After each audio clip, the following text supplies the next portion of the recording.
തമിഴ്നാട്ടിലെ വെല്ലൂരിൽ 4 വയസ്സുകാരനെ പിതാവിന്റെ മുന്നിൽ നിന്ന് തട്ടിക്കൊണ്ടുപോയി.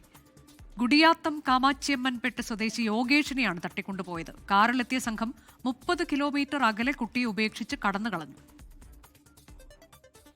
ഉച്ചയ്ക്ക് 12:30-ഓടെ അച്ഛൻ വേണുമൊത്ത് സ്കൂളിൽ നിന്ന് ഭക്ഷണം കഴിക്കാൻ എത്തിയതായിരുന്നു 4 വയസ്സുകാരൻ യോഗേഷ്.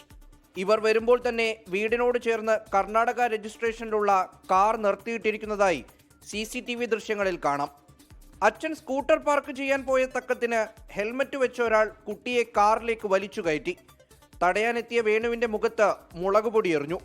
ഞൊടിയിടയിൽ കുട്ടിയുമായി സംഘം കടന്നുകളഞ്ഞു. വിവരമറിഞ്ഞെത്തിയ ഗുഡിയാത്തം പോലീസ് തൊട്ടടുത്തുള്ള ജില്ലകളിലടക്കം തെരച്ചിൽ നടത്താൻ നിർദ്ദേശം നൽകി. 2 മണിക്കൂർ ശേഷം കാമാച്ചിയമ്മൻപേട്ടിൽ നിന്ന് 30 കിലോമീറ്റർ അകലെയുള്ള മദനൂരിൽ കുട്ടിയെ ഉപേക്ഷിച്ച് സംഘം കടന്നുകളഞ്ഞു. ജില്ലാ അതിർത്തികളിൽ പോലീസ് പരിശോധന ശക്തമാക്കി. കുട്ടിയുടെ മാതാപിതാക്കളിൽ നിന്ന് കൂടുതൽ വിവരങ്ങൾ തേടുന്നുണ്ട്. 24 ചെന്നൈ. ലോകത്തെവിടെയായാലും ഏത് സമയത്തും 24 വാർത്തകളും ഓഗ്മെന്റഡ് റിയാലിറ്റി പാക്കേജുകളും എക്സ്പ്ലെയിനറുകളും വിശദമായി കാണാൻ ഞങ്ങളുടെ യൂട്യൂബ് ചാനൽ നിങ്ങൾക്ക് സബ്സ്ക്രൈബ് ചെയ്യാം.